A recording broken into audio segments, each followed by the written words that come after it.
پیارے آقا علیہ السلام کو ایک دعا سکھائی گئی، رب ادخلنی مدخل صدق واخرجنی مخرج صدق واجعل لی من لدنک سلطانا نصیرا۔ اس آیت کریمہ کو پڑھا، سورہ یاسین کو پڑھا اور سورتوں کو پڑھا، اور اطمینان سے سب کے سامنے حضور نکل گئے، ان کو پتہ بھی نہیں لگا۔ ان لوگ انتظار میں ہیں کہ کب نکلیں گے کب نکلیں گے، جب نکلتے تو معلوم ہوتا ہے کہ حضرت علی نکل رہے ہیں رضی اللہ تعالیٰ۔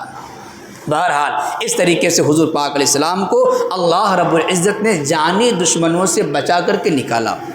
اب راستے میں ہیں، مکہ والوں نے اعلان کر دیا ہے کہ جو کوئی محمد کو پکڑ کر کے لائے گا زندہ یا مردہ، اسے 100 اونٹ انعام دیا جائے گا۔ اتنی بڑی بازی لگ چکی ہے، چیلنج لگ چکا ہے۔ اب ذرا سوچئے کہ حضرت ابوبکر صدیق رضی اللہ تعالی عنہ حضور سے 3 سال کے چھوٹے ہیں، 3 سال کے چھوٹے ہیں۔ جب ہجرت کرنے ہوئے راستے سے نکلے ہیں، مکہ کے لوگ قحافہ شناس تھے، یعنی کہ پیروں کے نشان سے پکڑ لیا کرتے تھے کہ کون آدمی اس راستے سے گزرا ہے۔ آگے چل کر کے حضرت ابوبکر صدیق رضی اللہ تعالی عنہ نے حضور کو اپنے کندھے پہ اٹھا لیا۔ عمر کتنی ہے؟ تقریباً 50-53 سال کی عمر ہے حضور کی، اور 48 یا 49 سال کی عمر ہے حضرت ابوبکر صدیق رضی اللہ تعالیٰ۔ انہوں نے اپنے گردن پہ اٹھا لیا حضور کو اور کہا کہ حضور آپ میرے کندھے پر سوار ہو جائیں، میں چلوں گا اور اپنے نشان قدم کو مٹا دوں گا تاکہ نشان قدم کو دیکھ کر مکہ کے لوگ ہمارا پیچھا نہ کریں۔ صدیق اکبر چلتے جاتے تھے اور پیروں کے نشان کو مٹاتے جاتے تھے، یہاں تک کہ سور نامی پہاڑی کا ایک غار جسے غار سور کہا جاتا ہے وہاں پر پہنچتے ہیں۔ پہنچنے کے بعد 3 دن تک قیام کرتے ہیں، دشمن تلاش کرتے کرتے اس غار تک پہنچ جاتے ہیں، مگر اللہ نے کچھ اسباب کے تحت پیارے آقا علیہ السلام کو اور حضرت صدیق اکبر رضی اللہ تعالی عنہ کو مکہ کے دشمنوں سے بچا لیا۔ وہاں پر ایک شخص ملا جو مدینہ کا راستہ جانتا تھا۔ حضرت صدیق اکبر نے کہا تم ہمیں راستہ بتاؤ، تمہیں انعام دیں گے، لیکن یہ نہیں بتایا کہ یہ محمد ہے، کیونکہ وہ آدمی خود اس چکر میں آیا ہوا تھا کہ محمد نام کا آدمی کہاں ملے گا، اس کو قتل کریں گے۔ بہرحال پیارے آقا صلی اللہ علیہ وسلم دشمنوں سے بچتے ہوئے اللہ کے بھروسے مدینہ شریف پہنچ جاتے ہیں۔ مدینہ شریف پہنچنے کے بعد پہلے سے لوگوں کو خبر پہنچ چکی تھی کہ حضور تشریف لا چکے ہیں، کیا مرد کیا عورتیں کیا بچے استقبال کے لیے تیار۔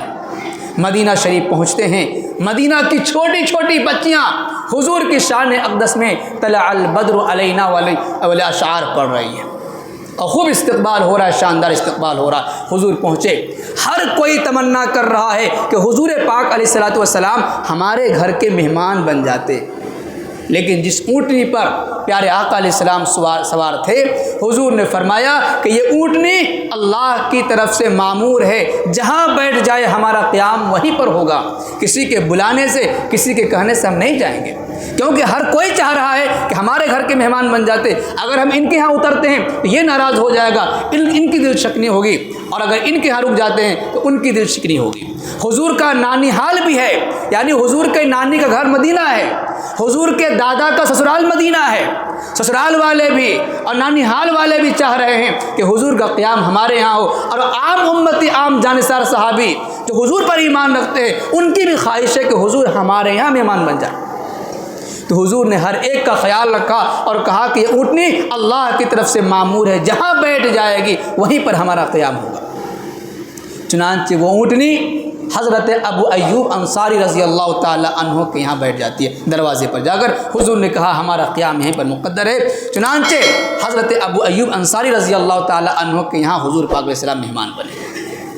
اب دوسری طرف دیکھیے، حضور مہمان بن چکے، مکہ کے مسلمان ہجرت کر کے مدینہ شریف پہنچ چکے ہیں۔ اب اگلا سوال یہ ہے کہ اتنے افراد مدینہ سے آئے، مکہ سے آئے مدینہ میں، ان کے رہنے کا انتظام کیا ہوگا، ان کے کھانے پینے کا کیا سسٹم ہوگا، کاروبار کیسے کریں گے، ان کی زندگی کیسے گزرے گی؟ قربان جاؤں انصار مدینہ کے اثار قربانی پر ان کا نام انصار اسی لیے رکھا گیا کہ انہوں نے مدد کی۔ انصار کا معنی ہوتا ہے مددگار، انصاری مدد کرنے والا، تو قرآن کریم نے ان کو لقب دیا ہے مدینہ کے لوگوں کو۔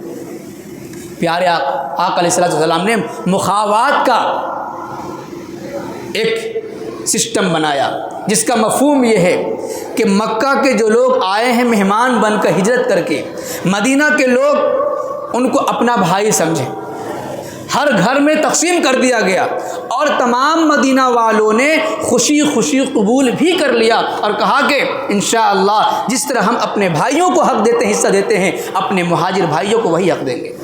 چنانچہ دنیا کے اندر کوئی ایسی تاریخ نہیں ملتی جو تاریخ یہ بتائے کہ اس تاریخ نے ایسی قربانیاں پیش کی ہوں جس طریقے سے انصار مدینہ نے مہاجرین مکہ کے لیے قربانیاں دی ہوں۔ یہاں تک کہ روایت کے اندر آتا ہے کہ اگر کسی کے نکاح میں 2 عورتیں تھیں، انصار مدینہ نے کہا اے میرے مکی بھائی، اے میرے مہاجر بھائی، یہ میری 2 عورتیں ہیں، 2 بیویاں ہیں، ان میں سے جو آپ کو پسند ہو آپ مجھے کہیں، میں اس کو طلاق دوں گا اور تمہارا نکاح اس سے کرا دوں گا۔ کیا ہے دنیا کے اندر کوئی ایسی مثال؟ اگر زمین تھی کسی کے پاس، اس نے کہا کہ اتنی زمین پر میں کاشت کرتا ہوں، کھیتی کرتا ہوں، اتنا پر تم کرو، اور جتنی بھی چیزیں ہو سکتی ہیں ان تمام حضرات نے اپنا گھر، دکان، مکان، کھیت کھلیان، یہاں تک نے اپنی بیوی کو بھی ان کے حوالے کر دیا۔ نبی پاک علیہ السلام کی ایسی جانثاری اور ایسی محبت۔ بہرحال مدینہ شریف پہنچتے ہیں، پیارے آقا علیہ السلام نے اس کے بعد کیا کیا؟ اپنے گھر بنانے کی فکر نہیں کی۔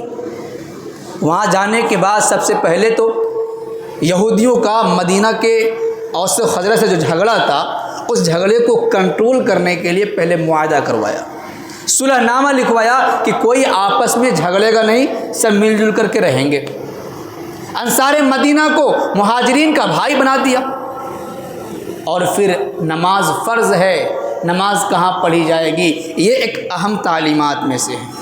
آج ہم اور آپ جب کہیں پر نئی جگہ پر گھر بناتے ہیں تو یہ فکر نہیں ہوتی کہ ہم نماز پڑھنے کہاں جائیں گے، ہمارے آس پاس مسجد ہے کہ نہیں، اس کی فکر نہیں ہوتی۔ لیکن اس فکر کا نمونہ ہمارے نبی نے بتایا ہے۔ مدینہ میں جانے کے بعد سب سے پہلے اگر گھر بنایا گیا تو پیارے آقا علیہ السلام نے مسجد کی جگہ خریدی ہے، مسجد کا انتظام کروایا، جسے مسجد نبوی کہا جاتا ہے۔ یہ تاریخ کا وہ اہم باب ہے جو ہمیں سکھاتا ہے کہ اے مسلمانوں، جہاں پر بسو، جہاں پر جاؤ، سب سے پہلے مسجد کی فکر کرو کہ تمہارے آس پاس میں کوئی مسجد ہے یا نہیں، کیونکہ مسجد ایک مسلمان کا مرکزی مقام ہوتا ہے۔ ایک مسجد مسلمانوں کی بستی کی ریڑھ کی ہڈی ہوا کرتی ہے۔ چنانچہ پیارے آقا علیہ السلام کی تشکیل سے زمین خریدی گئی، زمین کو مانگا نہیں گیا کہ بھائی تم ہم کو دے دو۔ یہ طریقہ اس لیے بتایا گیا تاکہ زبردستی نہ ہو سکے، حضور کے روب میں آ کر کے کوئی دان نہ کر دے۔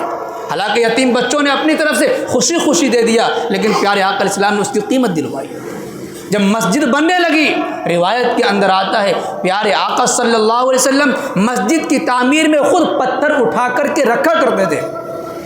جانثار صحابہ کرام نے کہا یا رسول اللہ، آپ ہمارے سرتاج ہیں، آپ نبی الانبیاء ہیں، ہم آپ کے جانثار غلام ہیں، خدمت کے لیے حاضر و موجود ہیں، آپ ہمیں حکم دیں، آپ آرام کر لیجئے، آپ برائے کرم یہ کام نہ کیجئے۔ حضور نے کہا ارے بھائی، یہ اللہ کا گھر ہے، جتنا حصہ آپ کا اتنا حصہ ہمارا ہے۔ ہمارے نبی قائد و لیڈر ہو کر کے اس کام کو سر انجام دے رہے ہیں، اور کیا آج کرتے ہم لوگ؟ کہیں پر مسجد بن رہی ہو، 1000 روپے دے دیے اور آرام سے کرسی لگا کر بیٹھ رہے ہیں، تو صرف لوگ کام کر رہے ہیں۔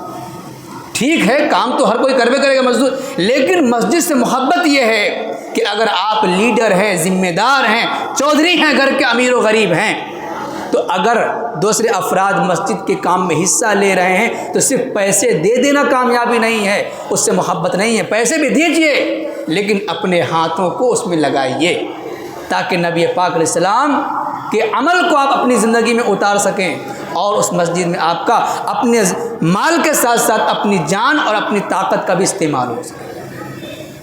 بہرحال یہ مدنی زندگی کے کچھ نمونے آپ کی خدمت میں آئے، انشاءاللہ اگلا ہفتہ آخری ہفتہ ہوگا، اور حضور پاک علیہ السلام کے اجمالی جو غزوات ہوئے ہیں اور دیگر واقعات ہیں، ان واقعات پر روشنی ڈالی جائے گی، اور انشاءاللہ اس طریقے سے بات آگے بڑھے گی۔ اللہ پاک ہم سمجھ کی توفیق عطا فرمائے، آمین۔ وما علینا الا البلاغ المبین۔ سنتیں پڑھ لیجیے۔